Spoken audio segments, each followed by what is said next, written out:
We went to Skyview High School in Nampa. I think I met her in speech class.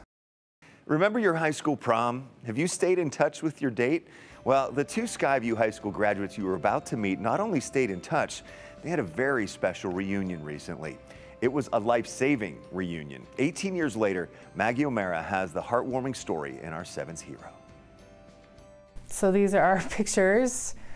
I'd like to say we changed a little bit over the years. Heather Moeller met Jeremy Smith at Skyview High School in Nampa 18 years ago. They went to prom together, and she still has the photos all these years later. She was a new kid in the school that year. We just decided to go together as friends, and he picked me up. We went out to dinner, had a good time, and yeah, it was wonderful. It was nice. Heather moved to Washington State after graduation, but they stayed in touch over the years. They both got married and started their families. But as the years went on, Jeremy's life and his health took a turn. He was diagnosed with Crohn's disease and then PSC, primary sclerosing cholangitis, a disease that causes cirrhosis of the liver. It was escalating rather quickly, and they told us at that time, hey, you're gonna need a transplant at some point.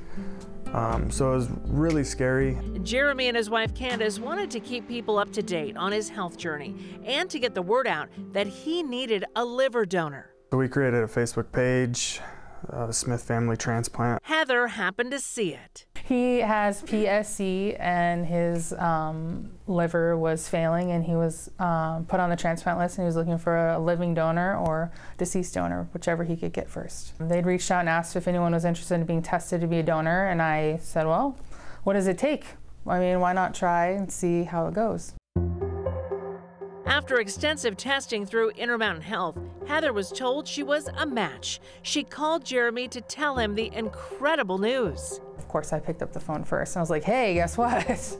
I'm a match, and they accepted me, so we were both pretty excited. I think he may have cried. It was really emotional for both of them. To have her be willing to do that was very special. The surgery was set for January in Utah. They met up the night before. When we saw him the day before transplant, he looked pretty, he's in rough shape. It was different.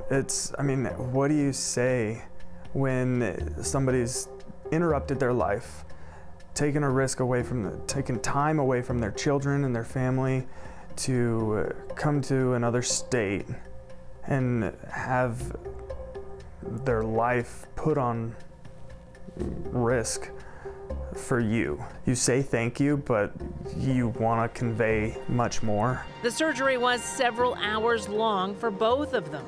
So the operation involves splitting the liver and then critically splitting it the right way. So the bottom line, it's a very complex surgery. And it was a whole team. Number one priority is that live donor. She even had VIP on her hospital door. Dr. Richard Gilroy, the medical director of liver transplant for Intermountain Health, explains the dire need for donors living and deceased. But the bottom line is, there's too many people waiting. There aren't enough organs. He says live donors like Heather save lives. But when people stand up and do this, it's transformative. He looks amazing. He really does. From prom dates to surgery mates, these two now have a bond that goes a lot deeper than a high school dance. Some part of me feels like it was fate because we both moved here about the same time, didn't really know anyone. Somehow, I'll say the stars aligned, but they did. There was a greater plan, and this was it. Heather is now so much more than just a friend. She's family, and she's Jeremy's hero. Oh, 100%. She doesn't like to be called that. She's my hero and my family's hero. Heather Moeller, Sevens Hero. Jeremy says the best part of feeling good again is finally being able to be an active dad with his 3 kids. April is National Donate Life Month. To get more information on being a living donor like Heather is, go to this story at ktbb.com. If you want to be a donor when you pass away, have that conversation with your family, then you can sign up through Yes Idaho.